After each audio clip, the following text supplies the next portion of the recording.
Hey guys, Harponer here. I, like many of you, are hyped for the new Battlefront coming out in November, and I'm looking forward to playing the beta next week. And I've been really excited for the gameplay trailer that has recently dropped. But there are some reactions in the community that are really putting me off. Now, before I get started, I need to mention this so people don't get the wrong idea. It is always good to keep a critical eye on these things, stay objective, be like, hey wait, this didn't go so well at launch and stuff like that. I'm not saying that Battlefront 2 is a perfect game, nor am I saying it's a bad game. I am staying at the viewpoint that it's gonna be probably better than the first Battlefront, but I'm not expecting a ton. And it's these people with expectations that are really starting to grind my gears. I've looked on Reddit, and now I've looked on YouTube for people deconstructing the trailer to see how they're reacting, and I gotta say, it's a little bit disappointing what kind of eye they're taking. So, I'm gonna mention how game development works. Or at least how it's gonna be an oversimplification of the highest magnitude. But it's not the same as it was in the past, guys. You can't expect developers to have this incredibly great graphics game and the most amazing gameplay and also have all the content in the world. That's a very unrealistic goal to have if you want to keep having games in the frequency that you're having. Now, if you want to tone down the frequency, that's fine, but just realize that if you want the perfect game, it'll probably take many more years than it already does for a AAA title to develop. And this is where people keep getting it wrong. People keep saying, hey, wait a minute, this isn't like the old Battlefront. Dislike. The old Battlefront was made in a time where limitations also kind of cut down on the amount of work you had to do on certain things. And so focus could be put in other areas. Instead of having the best looking big content, your system couldn't handle that. So you could make multiple smaller bits of content, and boom, you had all the tons of maps in Battlefront 2. And they were expertly made. That game also took years to develop. But if you're looking at a game like the modern Battlefront 2, they expect it so quickly. They want it to come out now, and very few people are actually saying, I want to wait for this. And so what they're essentially saying is, developers aren't working fast enough, I don't like this. They can only work so fast. So, I'm going to put this video in very simple format. It's going to be what people shouldn't be complaining about that they are, and what the focus of the criticism really should be on. Alright? Alright, so what people should be complaining about. Shouldn't be complaining about, my bad. They shouldn't be complaining about the amount of game modes. Now, I know there's only 5, and the original EA Battlefront had 20. It's a ridiculous number that the current EA Battlefront has. Well, first you gotta realize that those game modes came with time, and you've also gotta realize that the 5 game modes we're getting are much more flushed out than the current game modes. So, with the original EA Battlefront, you had just Walker Assault, and Air Supremacy, and Drop Zone. You see, what I'm trying to get at here is that Walker Assault was a very straightforward game mode. On the other hand, Galactic Assault, coming in Battlefront 2, is going to be map specific, and it's going to be really flushed out with the objectives. We've seen this! We've seen this in the gameplay! So people complaining and how it's going to be like this one boring game mode, that everybody's going to play. No, it's not. It's going to be amazing. Stop it. At least that's the impression we get. Now, if everything is worse than Naboo, well, I concede. But at this point, we don't know. And at this point, what we have seen is pretty promising. So, straight up complaining about having only 5 game modes, think about it. How many game modes do you actually play in a game? For instance, Battlefield. I only really play Operations and Conquest and Domination. Those are the 3. Occasionally I play another game mode. Okay, so my roommate walked in and there was about a, I want to say 15 to 20 minute pause. I apologize. As I was saying, the point I'm trying to make with saying that 5 game modes is not bad is that people rarely play any of the extraneous ones. And more often than not, you'll have people complain that there's not like a ton of game modes who never play those other game modes. So the real complaint here, I guess, would be more along the lines of there's no, conquest mode, which I guess is fair, it's fine. But like, isn't Blast kind of like that? And there's also Strike. Isn't Strike also kind of like that? I'm not entirely sure yet, but I'm pretty sure they can make up for it just fine. Plus, Galactic Assault's great. I don't know why anybody would want to really play anything other than that. Okay, so what are they also complaining about? The maps. It's no secret that there's going to be more original trilogy content here. And what people don't realize is that's probably because it's a lot of rehashed stuff from the original Battlefront from EA. I mean, you got a lot of confirmed heroes that from the first game. No freaking wonder, they're already modeled! They're already textured! There's no extra elbow grease that needs to go into that. So of course that's going to be the most prevalent era. Like, if they try to spend time matching the amount of content with the prequel and sequels, you'd probably have to wait another year. I'm saying it now. That's why they're going to be probably extra content seasons more for the sequels and prequels than for the original trilogy. And that makes sense. I'm okay with that. So, just... But people were complaining that maps like Coruscant and Geonosis weren't in there. And like, that makes sense. But you gotta realize that Geonosis is actually kind of hard to model a map after.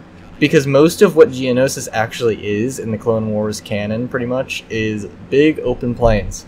Now, there are a few exceptions. You could probably do something like Geonosis Caves, for instance, which is a lot more enclosed. There's actual cover. There's, terrain variation. So that would work.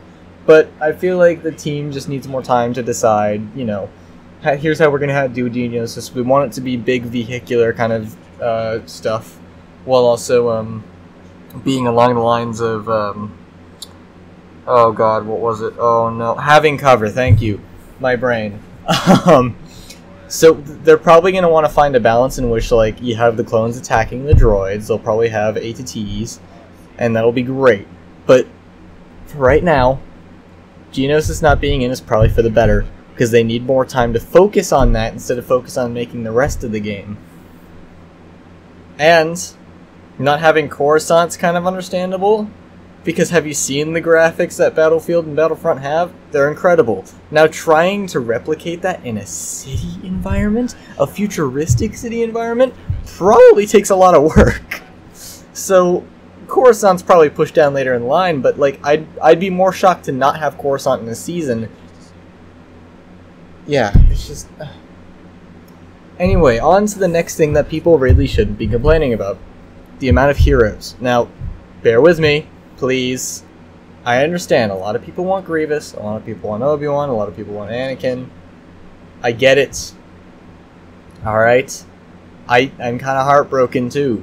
But at the same time, you gotta understand, like I mentioned before, original trilogy stuff, mostly already modeled and stuff.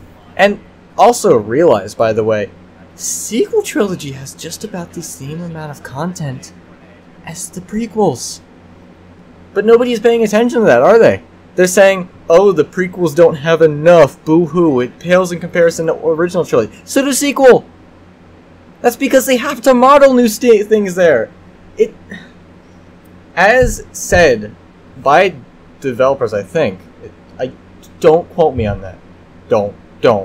But General Grievous is an incredibly hard character to model. He is a cyborg. A Kaleesh cyborg. Have you seen what he can do in the movies and in the show? It's just not... Stop expecting game developers to pull off miracles! At the same time, yeah, some stuff is unexcusable, I admit that, but at the same time, geez, people. And they've already stated that if they're gonna have Obi-Wan in there, it's gonna be with Grievous, because they're the enemy duo. Alright, that's just how it is. So, just off that, you know, and Jango Fett, okay, you got a good point with Jango Fett. That's probably your only good point. Jango Fett would be really easy to make, and having him not in the original lineup, as far as we can tell, is a little bit disappointing, because it would really just be a retexture and a different weapon and new abilities. Same model, pretty much.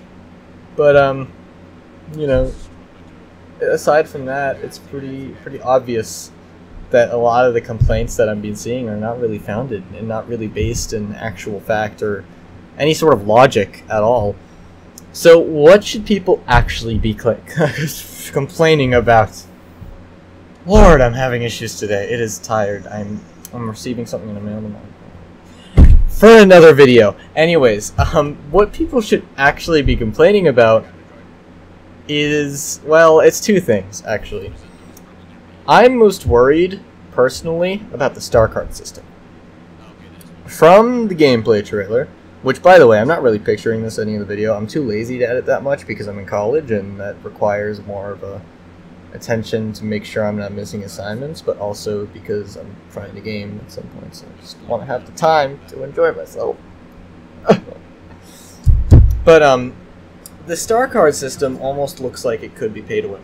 And I'm not saying it absolutely is, we'll have to wait and see, but paying for crates to have the chance to get an upper leg over somebody does seem a little bit cheeky from EA, and I am glad to have that in place of the paid DLC system, but you couldn't just make it cosmetic.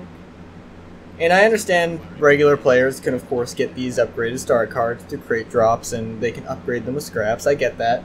So I guess it's more of a shortcut, so it's not necessarily pay to win, it's pay to shortcut like War Thunder is, and we all hate War Thunder. But okay, some people don't hate War Thunder, but let's be real. What's the direction it's going in?